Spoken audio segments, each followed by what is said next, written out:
It's late at night when a young woman finally finished her shift and leaves work after staying for extra hours. She spots a taxi first, but a group of guys take it before she can reach it. So now, she's stuck walking home. As she walks along the dark road, a van slowly approaches. The driver, Dushik, offers to give her a ride home. She refuses, not wanting to get into a vehicle with a stranger. But after walking a little farther, she hears strange noises behind her. She turns and sees the van door wide open, and from inside, she hears someone crying and calling for help. Worried, she cautiously steps closer and peeks inside, only to find a pile of clothes and a dead man's body. The voice she heard wasn't real. It was Dushik pretending. Before she can react, he grabs her, drags her into the van, and kills her before she has a chance to escape. Moments later, Dushik, now in clean clothes and having already called 911, greets two police officers while pretending to be deeply shaken. He leads them to the scene and acts like he discovered the bodies by accident. He claims he saw a group of workers stab the woman. A few days later, Kim Kyungmi is back at her desk, working her usual customer service job. She's a deaf young woman, responsible for handling calls from other deaf and mute customers using sign language over video chat. Just like in any customer service job, she has to deal with rude callers. Some flip her off or call her names. After work, she attends a company dinner, even though she can't really follow the conversation. The men at the table take advantage of her deafness, making rude and inappropriate comments about her right in front of her. What they don't realize is that she can read lips. So, in return, she signs a bunch of insults back at them, which they mistakenly think are polite or friendly phrases. Later that night, she goes to pick up her mother, who's also deaf, from her job at a tailor shop. On the way home, she ends up saving her mom from almost getting hit by a bicycle, thanks to the sound sensors in her car. Her mom is in a great mood. She just got paid well this month, and now they can finally take that beach vacation they've been dreaming about. Elsewhere in the city, Choi Seo-young is getting ready to go out for the evening. Her older brother, Jong Tak, works as a security guard and has been overprotective ever since their parents died. He argues with her about what she's wearing and what time she's supposed to be home. She promises to behave and come home early, but later, while on her date, she ignores all his texts and stays out much later than she said she would. Since Seo-young isn't answering her phone, Jong Tak decides to head out and look for her himself. Meanwhile, Dushik is already back on the streets, prowling for his next victim. He spots Kyungmi, who has just dropped her mother off near an alarm post while she circles around to find a parking spot. At first, he sets his sights on Kyungmi, but before he can act, Seo-young comes walking down the same street, and Dushik quickly changes targets. He sprints forward and attacks Seo-young, dragging her away without being noticed. Kyungmi's mother is walking in the opposite direction and can't hear a thing. After he's done with Seo-young, Dushik considers going after the mother too, but he keeps getting interrupted. First, Jong Tak shows up and asks the mother if she's seen his sister. She hasn't, so he leaves. Then, Kyungmi returns from parking her car. As Kyungmi walks toward her mom, she spots a white shoe lying near the entrance of a dark alley. She can't hear the voice calling for help, but something about the scene feels off. Then a second shoe appears. Growing suspicious, she cautiously enters the alley and finds Seo-young, bloodied and crying, begging for help. Before Kyungmi can react, Dushik jumps out with an axe, aiming straight for her. But Seo-young throws herself at him, buying Kyungmi just enough time to escape. Kyungmi dashes back toward the street, and when she sees her mother, she makes a quick decision. She turns the other way, leading the danger away from her. She runs to the parking lot and hides between the cars, slowly making her way to the back door, which has a loud, squeaky handle. As she tries to open it as quietly as possible, the sound catches Dushik's attention. He follows her, but thankfully, Kyungmi manages to squeeze through the partially opened door just in time. The door is chained from the other side, so a big man like Dushik can't follow. Now free, Kyungmi hurries to her car and calls her mom, telling her to stay by the alarm post and wait. But just as the call ends, she hears movement and turns to see Dushik in the back seat, holding a knife. He forces her to drive, but instead of going toward the exit, Kyungmi heads straight toward a wall, slamming the brakes at the last second. The sudden jolt gives her a chance to jump out and escape. A wild chase follows. Kyungmi makes it back to her mother before Dushik can grab her again. She slams her hand down on the emergency alarm, triggering the blaring siren. Do-shik can't come any closer now. While the women wait for the police to arrive, Do-shik slips back to his van, hides Seo-young's body, and quickly changes into a clean outfit with a new hairstyle, looking just like a normal office worker. He casually walks back and approaches the women with a friendly, calm expression. Because the killer had worn a mask and hat earlier, Kyung-mi doesn't recognize him. When he claims to be looking for his sister, she believes him, and even starts to lead him toward the alley where she found Seo-young. But just then, the police arrive. An officer checks the alley, but it's now completely empty. Kyung-mi asks to see the security footage, hoping it'll prove what she saw. But the parking lot guard informs her the cameras have been turned off by local kids who hang out there to smoke. All three are taken to the precinct to file a proper report. In the elevator, Do-shik keeps glancing at the weapons hidden in his bag and then at the two women. Kyung-mi's mother notices. He doesn't look so distraught anymore. To keep up the act, Do-shik pulls out a black phone from his bag and tells them he just got a text from his sister. Good news, he says, so the body Kyung-mi saw can't be hers. A little later, Kyung-mi finishes giving her statement. The officer explains there's not much he can do without a body or a solid description of the attacker. Do-shik tries to help, but the cop snaps at him for interrupting. A homeless man lounging on a nearby bench chimes in, insulting Do-shik.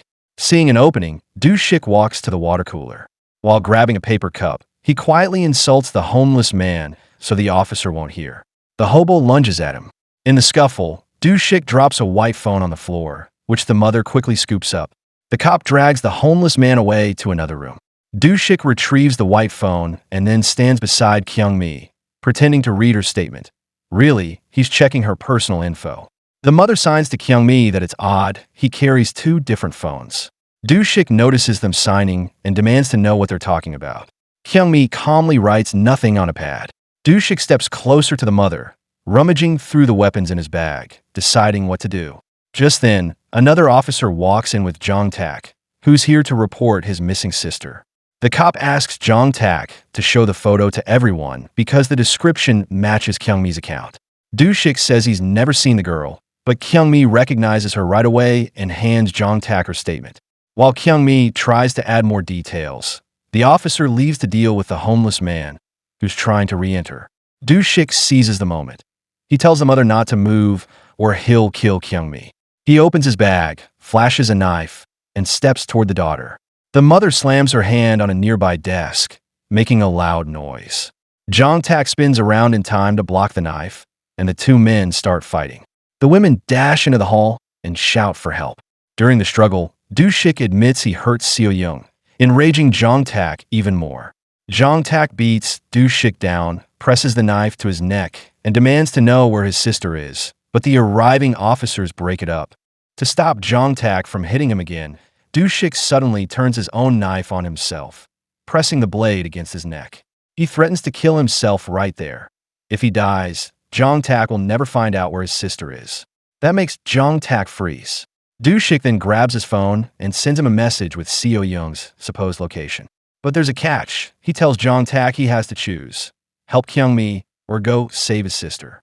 Jong-tak apologizes to Kyung-mi and bolts, heading toward the address Do-shik texted him, Kyung-mi's house. Of course, it's a trap. The place is completely empty. When Jong-tak arrives, the only person he finds is Kyung-mi's mother, who's just getting back. Meanwhile, Kyung-mi tries to grab a broken chair from the trash to protect herself, but Do-shik yanks it away and uses it to pin her to the ground. While holding her down, he calls Jong-tak using the phone, mocking him for choosing his sister and leaving Kyung-mi behind. But as he's distracted, Kyung-mi scoops up some dirt from the ground and throws in his face. It's enough to push him off and make another run for it. She reaches the street and spots Do-shik's van. The back door is wide open, and to her shock, Seo-young stumbles out, bloody, holding a knife, and begging for help. At the same time, Jong-tak and the mother arrive at the wrong location and find it completely empty. Back near the van, the two girls duck into a narrow alley, hiding behind a dumpster. Kyung-mi signals for Seo-young to call 911, but Seo-young refuses. She can hear Do-shik nearby, realizing now the body is missing. Thinking fast, Kyung-mi types out a message on her phone, telling Seo-young to call her brother because he's close. Then she hands the phone over and takes the knife in return. As Do-shik turns around to look for them, Kyung-mi steps out of hiding. She waits until he's about to find So-young, then quickly draws his attention by making a strange noise with her mouth and rattling a metal shutter nearby. When he looks at her, she holds the knife to her own neck, threatening to take her own life just to deny him the satisfaction. Furious, Do-shik rashes after her. Kyung-mi runs again, this time stopping only to slam her hand on an emergency alarm post. The chase begins all over, and meanwhile Seo-young calls her brother for help. He and the mother jump into an ambulance, heading to rescue Kyung-mi. Seo-young tells them the direction Kyung-mi was running in. This time, Kyung-mi runs toward downtown, hoping the crowds will make her harder to catch. She dodges through a busy street, struggling because she can't hear the traffic. After a few terrifying near misses, she makes it across and into a commercial area. She tries to ask people for help, but without being able to speak, no one understands her. They just walk past. With Do-shik closing in, Kyung-mi pulls out the knife to defend herself. It gets everyone's attention. People step back and form a wide circle around them. In the crowd, a man pulls out his phone to call the police, but Do-shik cuts him off, claiming Kyung-mi is his sister. She has issues, and cops will only scare her into hurting herself. While he talks, Kyung-mi bolts. Moments later, officers spot her and walk her right back to Do-shik, buying his sister's story, and even hand his knife back to him. When the police leave, Kyung-mi breaks down, making whatever sound she can and begging him not to kill her. She still has a life to live. Do-shik drags her into a nearby alley, so no one will see. He tells her she almost fooled him, but not enough, and raises the knife. Just then, Jong-tak arrives and tackles him. The two men brawl. Jong-tak locks an arm around Do-shik's throat until he slumps. Believing he's out cold, Jong-tak checks on Kyung-mi, telling her So-young is safe at the hospital and her mother is nearby. Do-shik was faking. He springs up, smashes bottles and trash over Jong-tak, knocking him down. Kyung-mi grabs the knife, forcing Do-shik to back off. He flees the alley and spots Kyung-mi's mother in the shopping area. Pretending to be helpful, he asks her to follow him into the dark alley, but Kyung-mi sees them and charges with a knife. He laughs. She only nicks his hand, but that's her plan. She presses the knife into his grip and stabs her own side, making it look like he did it.